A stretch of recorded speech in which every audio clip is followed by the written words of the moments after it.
Okay, next up in our Aussie beef series, when you got limited time, limited ingredients, and you want a really tasty meal after work, you gotta go to Asian Town. Okay, in front of me are 5 of my favourite ingredients. The good old Aussie beef strips, coriander, Kaffir Lime, oyster sauce, a few rice noodles, chilli, it's optional, it's gonna be quick, it's gonna be fast, it's gonna be easy, it's gonna be tasty. We've got a smoking hot frying pan here. I'm gonna go in with some vegetable oil, and now this has to be fast and furious.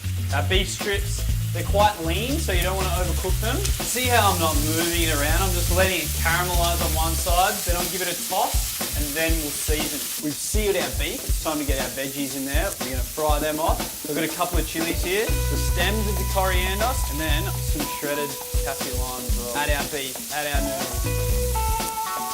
Oyster sauce, lashings of it. A really good crack of black pepper. We'll do one last little toss. We'll just go in with our fresh coriander. 5 minutes in the pan, you got a tasty meal. Let's plate it up. Tasty bowl of food, less than 5 minutes. You know that you would smash that. Look.